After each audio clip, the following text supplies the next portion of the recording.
समय सन्दर्भ brought you by Hulas जस्ता पाता।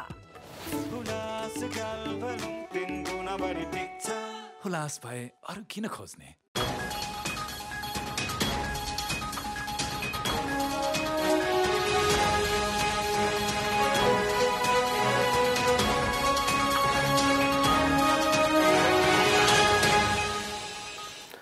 नमस्कार, समय सन्दर्भमा स्वागत छ।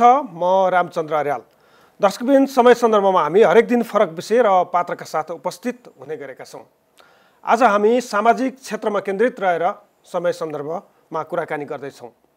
राज्य सङ्कटका बेला राज्यले नागरिकको रक्षाका लागि विभिन्न उपायहरू अवलम्बन गर्ने गरेको छ, तर राज्यले गरेका हरेक प्रयासका बावजुद त्यो पर्याप्त नहुन सक्छ र नागरिक समाजका तर्फबाट पनि राज्यलाई र जनतालाई परेको सङ्कट समाधानका लागि भूमिका खेल्नुपर्ने अवस्था आउन सक्छ र गत वर्षबाट सुरु भएको कोरोना महामारी नियन्त्रणमा राज्यले गरेका प्रयास सार्थक बन्न नसकिरहेका बेला, नागरिकहरू समस्यामा छटपटाइरहेका बेला नागरिक समाजका तर्फबाट पनि केही विशेष पहलहरू भए।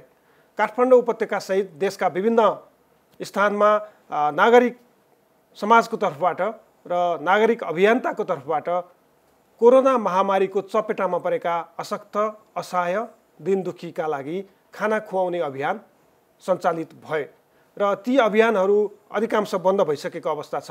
बाँकेको नेपालगञ्जमा भने एउटा अभियान जारी रहेको छ र त्यो अभियानले सस्तो दरमा नागरिकलाई, खास गरी अस्पतालमा उपचारका लागि आउने दूरदराजका नागरिकहरू जो बाहिर किनेर खान सक्ने अवस्थामा रहँदैनन्, उनीहरूका लागि यति बेला पनि सस्तोमा खाना अभियान चलिरहेको छ।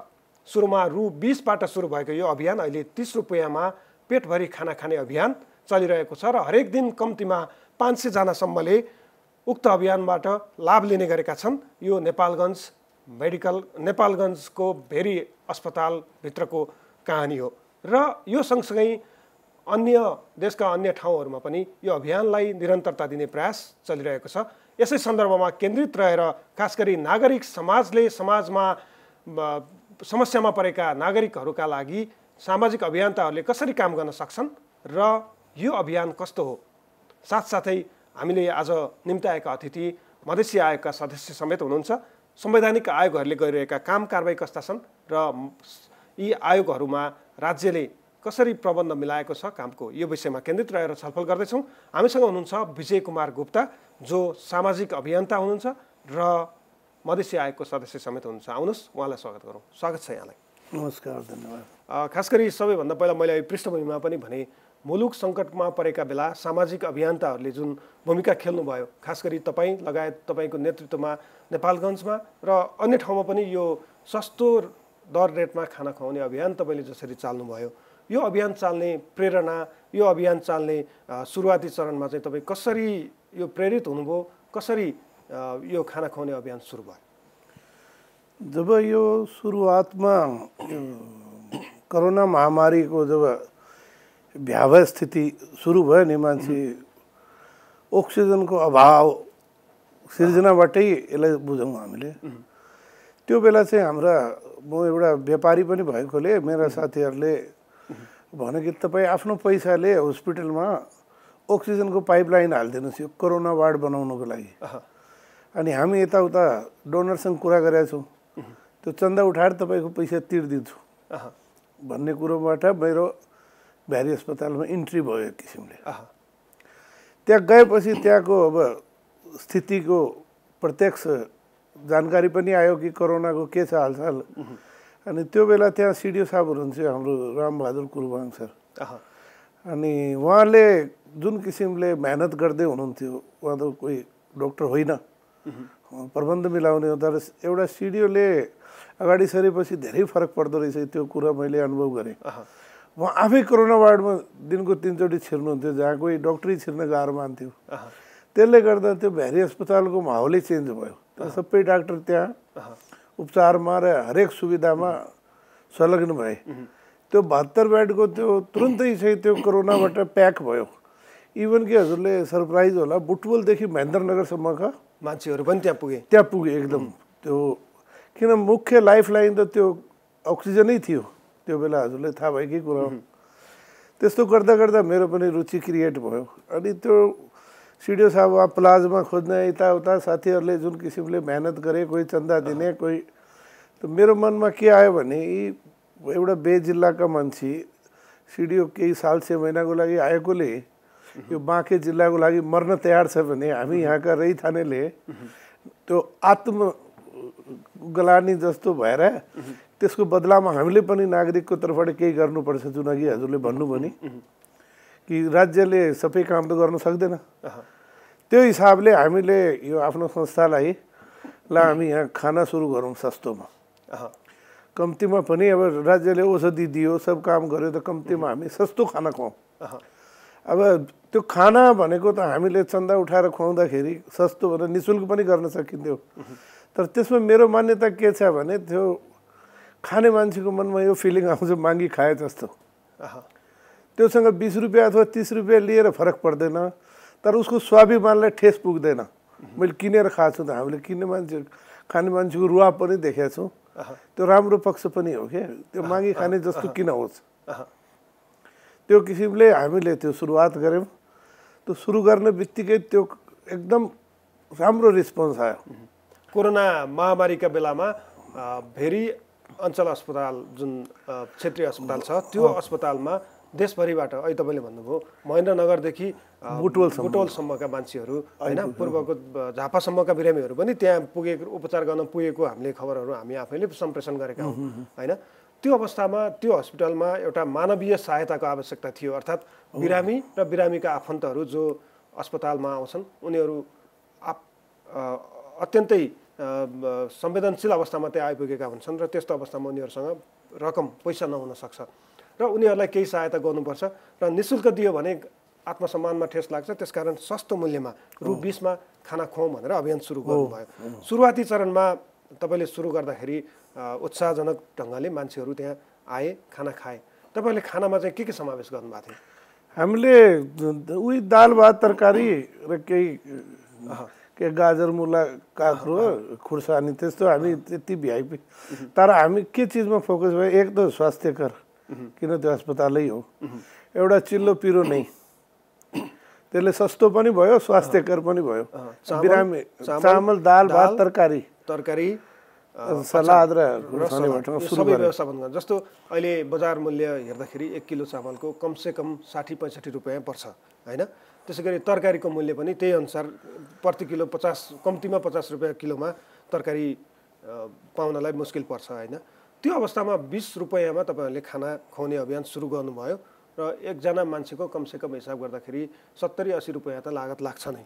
भनेपछि त्यो व्यवस्थापन चाहिँ कसरी गर्नुभयो? नै हामीले त अब कम्तीमा पनि 1,20,000 जतिलाई खुवाइसक्यो 1 वर्षमा।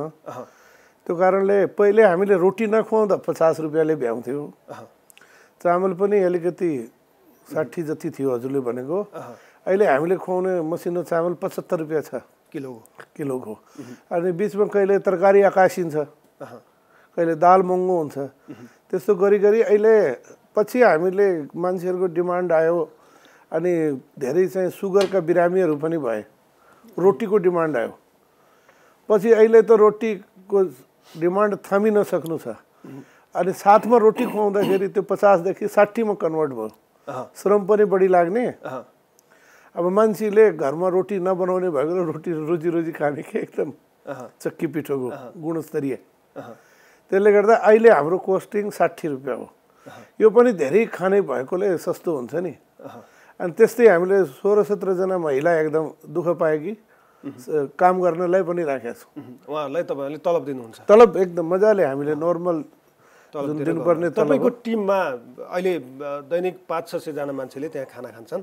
त्यो टिममा तपाईँहरू जो लाग्नु भएको छ, तपाईँले सुनाउनु भयो 60 रुपियाँ त तपाईँहरूको लागतै छ, खाना अहिले 30 रुपियाँमा दिनुहुन्छ। अहिले कार्तिक 7 गतेबाट हामीले 20 को 30 गरायौँ। 30 गराउनु भयो भनेपछि त्यहाँ त 50% लागत जो खाने मान्छे छ उसले तिर्छ, बाँकी 50% त रकम चाहियो। त्यसको लागि तपाईँको टिममा को छन्, कसरी व्यवस्थापन गर्नुभएको छ त? अब अहिले हजुरको यो हाम्रो सौभाग्य हो, यो जब लकडाउन भएको थियो नि, जब बाहिर केही पाइँदैन थियो 2 महिनाको दौरानमा, त्यो बेला हामी 30 दिन 2 छाक खुवायौँ दिनको बिहान बेलुकी 500 जनाले खान्थे त्यो बेला भयङ्कर डोनेसन आयो एनआरएनले पनि पैसा हाले कोले हाले हामीले थाहा पनि भएन खातामा पनि आए डलर पनि आए के आए 20-30 लाख रुपियाँ उठ्यो अहिलेसम्म त्यही पैसाले चलेको छ हजुर अनि नगरपालिकाले 50,000 दिन्छ नेपालको उपमहानगरपालिकाले सुरुमै हातोमाले गरेको अहिले पनि 50,000 महिनाको मासिक 50,000 उहाँले दिनुहुन्छ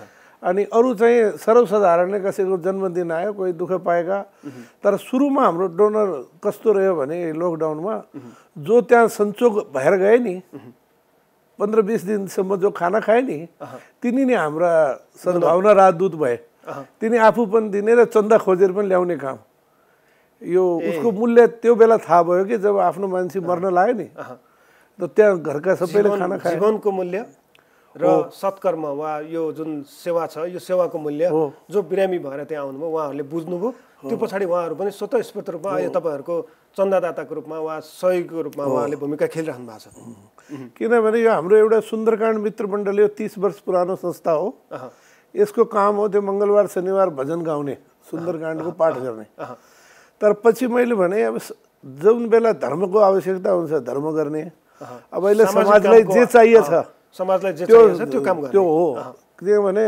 म बागेश्वरी मन्दिरमा पनि उपाध्यक्ष बसेँ हामीले मन्दिरको सम्पत्तिलाई पनि जनताको कसरी हितमा प्रयोग गर्ने त्यो त समाचार पनि आएको तपाईले बागेश्वरी मन्दिरको सम्पत्ति छानबिन गर्ने त्यसलाई पारदर्शी बनाउने लगायतका गतिविधिहरूका लागि तपाईले महत्त्वपूर्ण भूमिका खेल्नु भएको छ त्यो अहिले खास गरी बागेश्वरी मन्दिरको व्यवस्थापनमा जुन परिवर्तन आएको छ त्यसमा नि तपाईहरुको भूमिका छ नै जस्तो नेपालको मेयर साहब पनि जिरो करप्सनको मान्छे हो म उहाँको पार्टीसँग उ नभए पनि म जहाँ जान्छु नि एउटा डायलग छ कि ना खाएंगे ना खाने देंगे अब कसैको तर्क हुन सक्छ कि म घुस किन खाएँ भने मेरो आम्दानी छैन उहाँ विजयजी त व्यापारी हो वाले तर यो तर्कसँग सहमत हुँदैन नि गरी खाने त सबको काम हो त्यो कारणले न त मलाई खानु छ न त खानु दिनु छ अहिले म एउटा महिला कलेज खोल्न लाग्छ नेपालगञ्ज नगरपालिकाले त्यसको पनि म अध्यक्ष नियुक्त भएको छु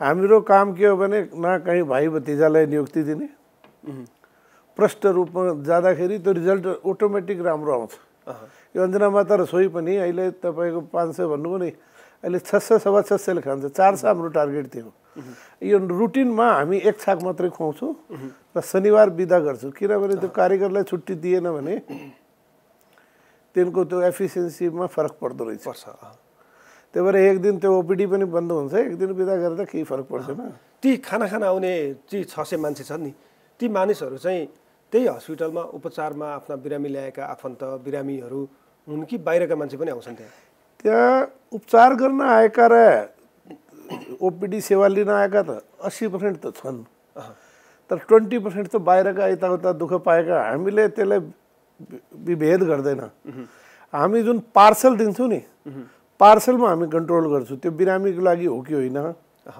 किन घर लैजान सुरु गर्यो भने त हामीलाई नभ्याउला तर खानालाई हामीले ऊ अदालतमा आएको हो कि के गर्न आएको पैसा तिरेर खानालाई हामीले विभेद गर्दैन खाना हुन्छ जस्तो तपाईँको 30 वर्षको एउटा अभियान थियो भजन मण्डलीवाला त्यसले चाहिँ देशका अन्य ठाउँहरूमा पनि खास गरी अन्य 10 ठाउँमा खाना खुवाउने अभियान चलाइराखेको छ तपाईँ त्यसको संरक्षक हुनुहुन्छ हैन त्यहाँ नेपालगञ्जमा अस्पतालको त तपाईँ नेतृत्व गरिराख्नु भएको छ हैन त्यहाँ चाहिँ दैनिक 600 मान्छेलाई चाहिँ व्यवस्थापन गरिराख्नु भएको छ अन्य ठाउँमा नि अभिभावकको रूपमा चाहिँ वा संरक्षकको रूपमा हैन अलिकति कुरा फरक पर्यो यो अञ्जना माता रसोईको कुनै शाखा छैन र यो छुट्टै विषय हो जुन हजुरले कुरा गर्नुहुन्छ त्यो नील सागर भने त्यो वृद्धाश्रम जुन हामी बाटोबाट मान्छे टिप्छौँ नि त्यसलाई पाल्ने अभियान एउटा अरू केही व्यक्तिले खोलेको त्यसमा पछि यो जब म यो चुनाव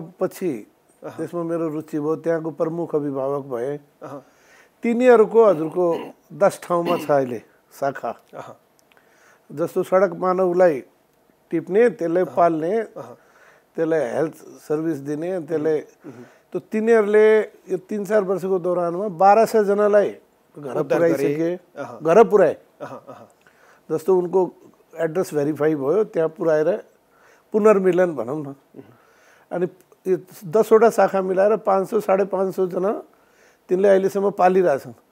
त्यसमा नेपालगञ्जको जुन उनको हेड अफिस छ त्यसमा 150 जति छन्। त्यसमा बच्चा वृद्ध बुढा सबै छन्।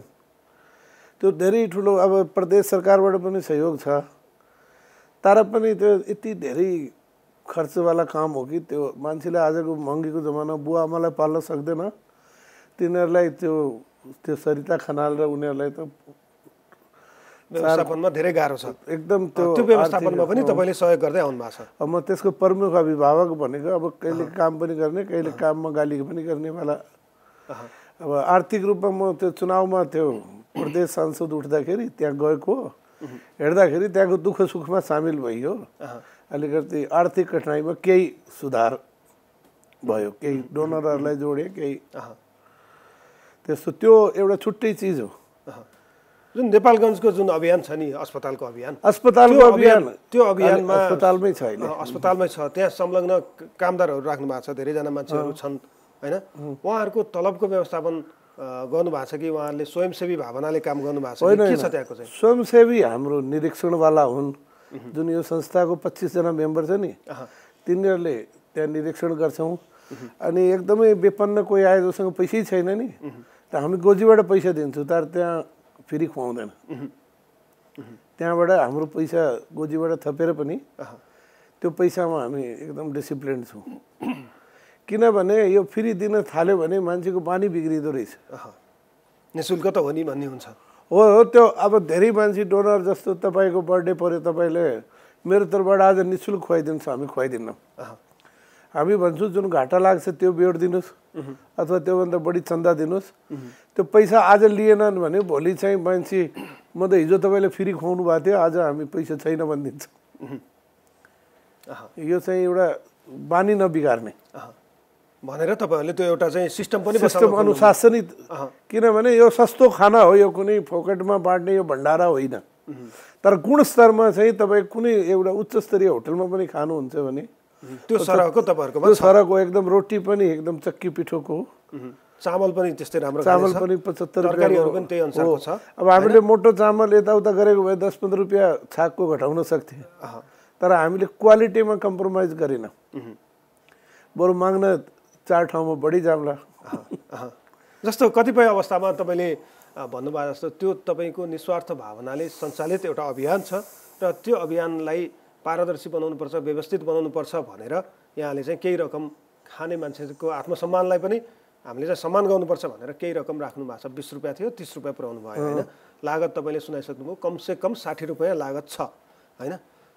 देशभरि अन्य ठाउँमा पनि कोभिड महामारीको बेलामा निःशुल्क खाना वा चाहिँ सशुल्क केही सस्तो रकमको खाना अभियान तपाईँले सुन्नुभएको थियो होइन। प्याकिङ गर्ने प्रथा पनि थियो, यहाँ खुला मञ्चमा काठमाडौँको खुला मञ्चमा पनि त्यो व्यवस्थापन भएको थियो, तर ती अभियानहरू हराए होइन। कतिपय ठाउँमा चाहिँ आरोप पनि के लाग्यो भने अभियानका नाममा रकम उठाउने र रकम हिनामिना गर्ने र टाप ठोक्ने अर्थात् भाग्ने यस्तो अवस्था पनि देखियो। तपाईँले अहिले भनिसक्नुभयो हामी बरु 2-4 ठाउँ बढी माग्छौँ होइन, लागतलाई व्यवस्थापन गर्छौँ र बिरामी र बिरामीका आफन्तलाई आत्मसम्मान नगिर्ने गरी मिठो मसिनो खुवाउँछौँ भन्नुभयो। र कतिको गाह्रो हुन्छ, खास गरी यो आक्षेप छ नि नेपालमा, अभियान सुरु गर्छन्, अभियन्ताका नाममा चाहिँ बदमासी गर्छन् र राम्रो काम गर्नेलाई त्यसले चोट पुग्छ। यो तपाईँलाई चाहिँ कतिको महसुस भएको छ यी कुराहरू? अब यो कुराको धेरै हाइलाइट भएको त्यो भूकम्पको बेलामा हो। हेर्नुहोस् अर्बौँ रुपियाँ आयो पनि, तर त्यो भूकम्पको नाम उठाएर कति एनआरएलले खाए पनि। अब नेपालबाट बाहिर जाँदैमा सबै नेपाली चोखो भइहाल्छ यही मात्रै बिग्रेका हो त होइन नि। त त्यो घटना तर धेरै कम मात्रामा त्यो घटेको हो। अब हामीले पैसा पठाउनेमै कसैले सङ्कलित गरेर आफै राख्यो कि हामीलाई के थाहा, हामीसँग तथ्याङ्क त छैन, हाम्रै नाममा कति उठायो। तर यो जब यो लकडाउन थियो नि 2 महिनासम्म, त्यो बेला त बाहिर पैसा पनि खाना नपाउने, त्यो बेला हामीले हामीले सुविधालाई विस्तार गऱ्यौँ। जस्तो तातो पानी दिने बेसार हालेर, त्यो बेला थियो नि बेसार खाएपछि निको हुन्छ भनेर बेसार पानी दिने, अनि यो तपाईँको दालको झोल यो सब फ्री अरू अरू हामीले थप जस्तो बाहिर किनेर केही नपाउने भएकोले खिचडी पनि फ्री सकेसम्म सुविधा दिउँ बिरामी सकेसम्म त्यो पैसा त एउटा खानाको मात्रै लिएको अरू चिज लैजाऊ ज्यान रहेन पैसाको कुरा हो हो इभन कि हामीले दुध पनि बेच्यौँ जस्तो फ्री आएको फ्री बाँड्यौँ नै त जस्तो गिलासको 20 रुपियाँ पर्छ किनेको भने 20 रुपियाँ बेच्ने त्यो पनि गर्नुभयो हो त त्यो के हो भने उही तपाईँले भनेको त समस्यामा परेकोलाई अब लुट्नलाई त कोही सामाजिक सेवा त भन्दैन हो कि नै तर हरेक काममा जनताको पनि दखल हुनुपर्छ राज्यलाई ताक्ने चलन पनि खराब हो अब हाम्रो हिन्दू धर्ममा पनि दशांश दान गर अब दान गरे त्यो पण्डितको अथवा मन्दिरको त्यो तल्ला थप्ने होइन नि दान भनेको दिन दुखीको परेकाको प्रत्यक्ष फाइदा हुने परिवर्तन आउँछ अब सार्वजनिक विद्यालयको उच्च स्तर गराउनु तिनको शिक्षाको स्तर सुधार्नु पनि दान हो अब दानमा शिक्षा भन्दा ठुलो दान के हुन्छ आफै गरी खान्छ मागेर कति दिनसम्म पुग्छ त्यो किसिमले अब हाम्रो आफ्नो सोच हो अब तर हामी यसमा एउटा प्रिकसन्स के गरे भने एक त यसमा राजनीति छिर्न दिनौँ कुनै पार्टीलाई इक्जाम्पलको लागि जस्तो हामीलाई इस्तियाक राईले पनि सांसद कोषबाट 5 लाख दियो अहिले हाम्रो प्रदेशको सांसद र मन्त्री पनि हुनुहुन्छ सुरेन्द्र हमाल उहाँले पनि अहिले 12 लाख रुपियाँ हालिदिनु सांसद कोषबाट त्यसबाट हामी त्यो दाल चामल पिठो किनिहाल्छौँ अरू पैसा त हाम्रो त्यो ज्याला र तरकारी त 30 रुपियाँले पुगिहाल्छ ज्याला चाहिँ तपाईँको कुकम्यान अनि त्यहाँ सहयोगीहरू छन् होइन पकाउने मान्छे छन् होइन अनि भाडा मान्नेदेखि लिएर भाडा मान्ने छन् होइन अनेक व्यवस्थापन गर्नु पर्यो नि त त्यहाँ हो त्यो व्यवस्थापन गर्नेहरूको तलबको रेसियो उहाँहरूलाई कसरी व्यवस्थापन गर्नुभएको छ त्यो एकदम हामीले बिहान 6-7 बजेदेखि 2 बजीसम्म मात्रै काम लगाउँछौँ र निःशुल्क खाना पनि खुवाउँछौँ तलब उही 10-12 हजार तर त्यो धेरै जस्ता त्यो गृहिणीहरू आफ्नो घर पनि चलाउन मिल्ने के पार्ट टाइम काम गर्दा अनि जेन्ट्समा त एउटा खाना पकाउने कारिगर मूल कारिगर मात्रै जेन्ट्स हो अरू त्यहाँ अस्पतालमा अरे अब यो सडकमा जुन यो खाना खुवाएको थियो त्यसको आलोचना भएको त्यो जायज पनि हो खाना खाने पनि स्वास्थ्यकर वातावरण त चाहियो पार्सल दिँदा त जहाँबाट नि भयो तर खुल्ला खानाको लागि त स्वास्थ्यकर ठाउँ त चाहिन्छ जे होस् अब तपाईँहरूले त्यो व्यवस्थापनलाई झन् चुस्त दुरुस्त र वास्तविक पीडितहरूको राहतका लागि काम गरिराख्नु भएको छ अझ अभियानलाई अगाडि बढाउनु नै अब हजुरले जस्तो अब यो राष्ट्रिय च्यानलमा देखाउँदै हुनुहुन्छ अझ हामीबाट कोहीले सिक्न चाहन्छ भने 2 दिने नेपालगञ्ज भ्रमण गरेर अनि उसलाई हामी एकदम गाइड पनि गरिदिन्छौँ कसैले खोल्ने रुचि राख्छ किन दुखी पीडित खालि बाँकेमा मात्र त होइन अस्पतालमा सरकारी अस्पतालमा उपचार गराउन 90% त विपन्न वर्गकै हुन्छन् तिनको लागि कसैले गर्न चाहन्छ भने म हजुरकै च्यानल मार्फत आह्वान गर्छु कि हामी त्यसलाई सिकाउनदेखि यो धेरै गाह्रो काम पनि होइन र सुरु गरेको हाम्रो सजिलो पनि छैन अनि होइन त्यो 2 महिना इमान्दारीले गर्नुहोस् त्यसपछि डोनर आउँछ एउटा काम गर्नुभन्दा पहिले माग्ने निस्किएर बदनाम हुन्छ मान्छे बरु 2 महिना आँट गरेर साथीहरूले गरोस् त्यसपछि डोनर आफै आउँछ त्यस्तो चाहनेलाई त बरु पनि सहयोग गर्नुहुन्छ हामीले प्राविधिक हरेक कुरोमा सहयोग गर्छौँ हामी ठिक छ अब अलिकति प्रसङ्ग पनि बदलौँ होइन तपाईँको समाजसेवाको यो उदाहरणीय काम छ यो काम एउटा प्रेरणा मुलुकभर समाजसेवा गर्छु केही गर्छु भन्नेहरूका लागि एउटा प्रेरणाको स्रोत पनि हुनुहुन्छ तपाईँ र तपाईँ खास गरी समाजसेवा सँगसँगै राजनीतिमा पनि हुनुहुन्छ होइन हिजो कुनै एउटा राजनीतिक दलमा आबद्ध हुनुहुन्थ्यो खास गरी नेकपा एमालेमा तपाईँ आबद्ध हुनुहुन्थ्यो एमालेको तर्फबाट प्रदेश सभाको उम्मेदवार पनि हुनुहुन्थ्यो र अहिले यति बेला भने तपाईँ मधेसी आयोगको सदस्य हुनुहुन्छ होइन संवैधानिक आयोग त्यो संवैधानिक आयोगको सदस्य हुनुहुन्छ संवैधानिक आयोगको सदस्यको नाताले तपाईँले काम गरिरहँदाखेरि खास गरी मधेस पिछडिएको क्षेत्र र पिछडिएका वर्गहरू छन् मधेसमा तिनीहरूको उत्थानका लागि यो मधेसी आयोगले गर्न सक्ने काम चाहिँ के रहेछन् अब वास्तवमा त मधेसी आयोगले प्रत्यक्ष केही काम गर्दैन उसले समस्याको पहिचान गर्ने र राज्यलाई सिफारिस गर्ने त्यो कारणले पनि हामीहरूको गरेको धेरै कामहरूको देखा पर्दैन हरेकले त यहाँ प्रत्यक्ष चाहियो अब यही समस्याले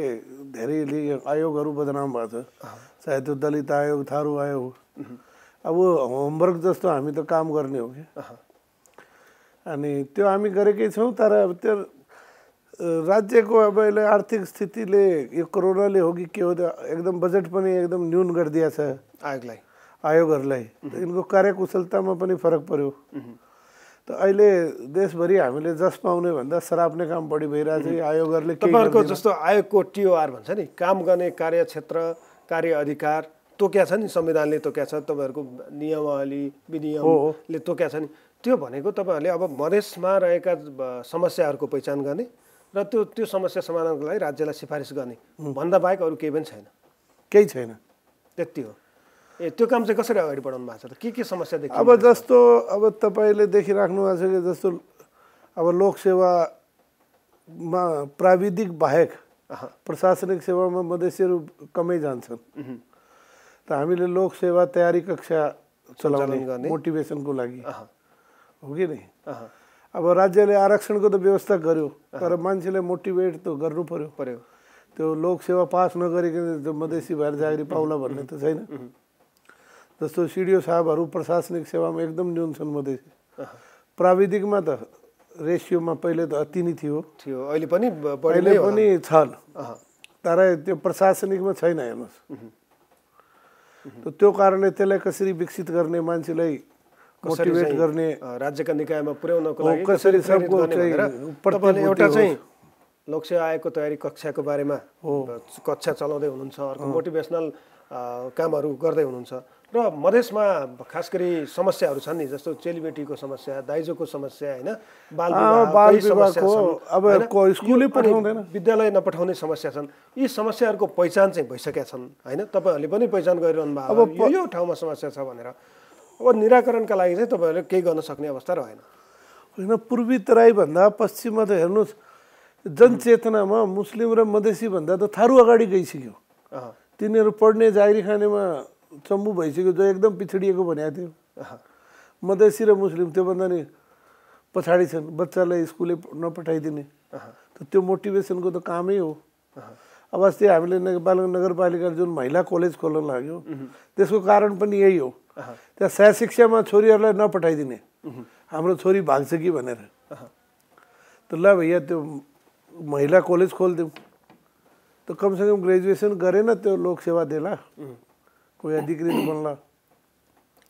मधेसमा समस्या चाहिँ खास गरी अब जस्तो भनौँ न, त्यहाँ मधेसका अधिकांश मान्छे त प्रशासनसम्मको पहुँचमा छन्, होइन, पढे लेखेका पनि छन्।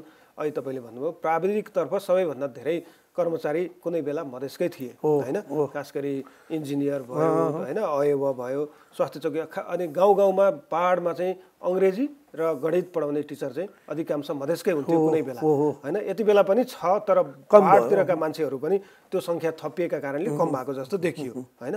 सङ्ख्या उस्तै होला, तर सहभागिता चाहिँ कम देखिया मात्रै हो त्यो चाहिँ। तर भित्री मधेसमा खास गरी कोर बस्तीहरूमा जुन अभाव छ, गरिबी छ, उनीहरूको समस्या चाहिँ के रहेछ त? अब उनको हेर्नुहोस्, यो बाल विवाह गर्ने, दाइजो प्रथा, अब दाइजो प्रथा, कुरीति, अनि अब यो शोषण, जस्तो अब हेप्ने प्रवृत्ति भनौँ, जमिनदारी त्यो अहिले पनि नभएको चाहिँ होइन, अहिले पनि छ। अब अहिले पनि त्यो निमुखाहरूलाई पहलवालबाट जोगाउनको लागि पनि हामीले सशक्तिकरण गर्ने मधेसी आयोगले नै गर्ने हो। अब कानुनी कुराहरू त अब राज्यले बनाउने हो, त्यसमा हामीले सुझाव दिने हो।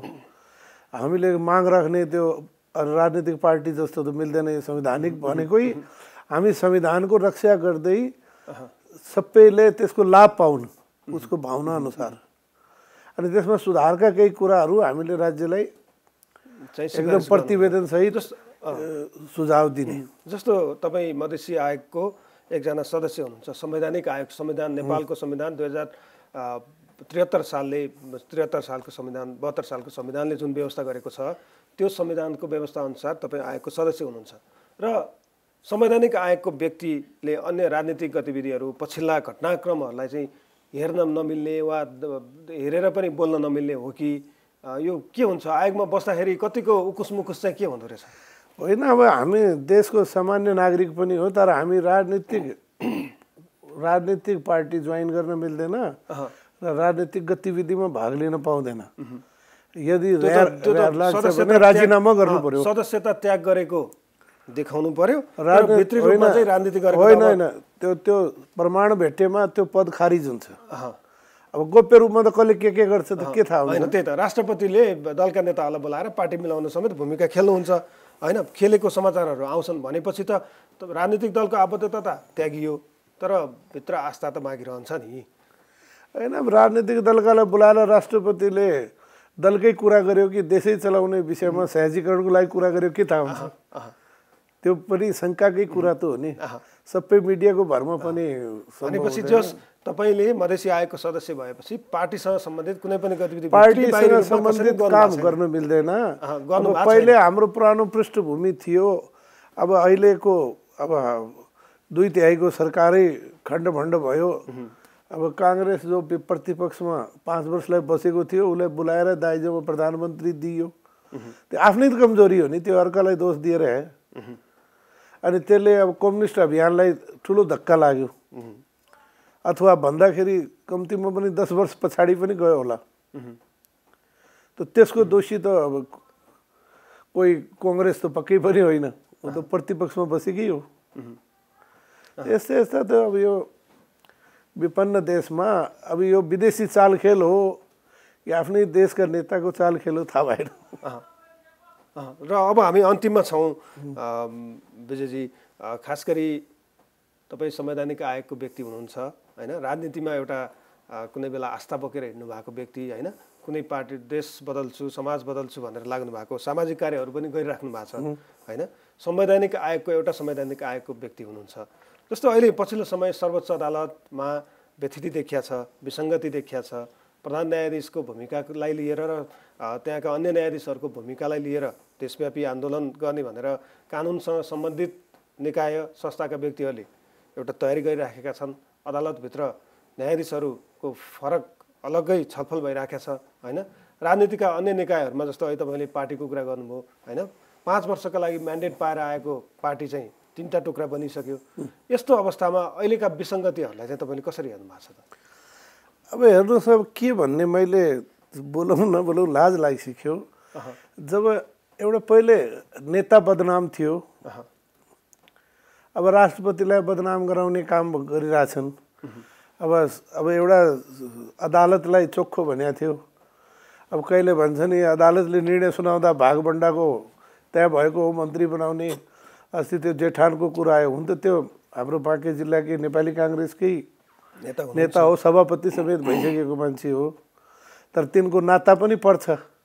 तर नाता पर्दैमा नेपाली काङ्ग्रेसको हुनु ठुलो हो कि त्यो नाता पर्नु ठुलो, म त त्यति कुरो बुझ्दैन। कोही न कोही नाता पर्ने त कसैको पनि होला। यस्तो कुरामा मलाई त थाहा भएन। अब हिजो राजदूतै बनाइयो, अब कसको भागमा कति पऱ्यो हामीलाई के थाहा। अब यो 2-4 दिनमा तपाईँले चिरफाड गर्नुहुन्छ होला।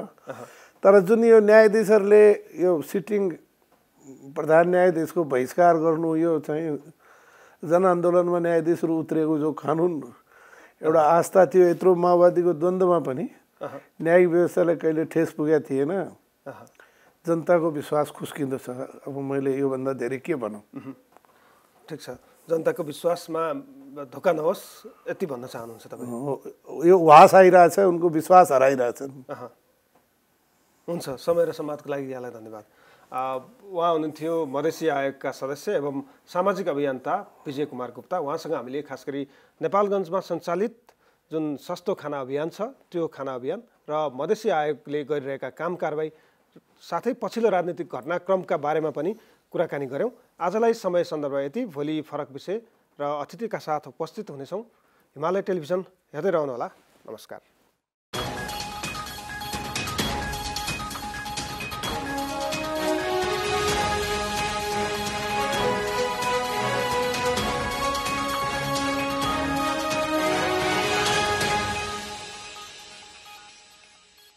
समय सन्दर्भ brought you by हुलास जस्ता पाता। हुलास भए अरू किन खोज्ने?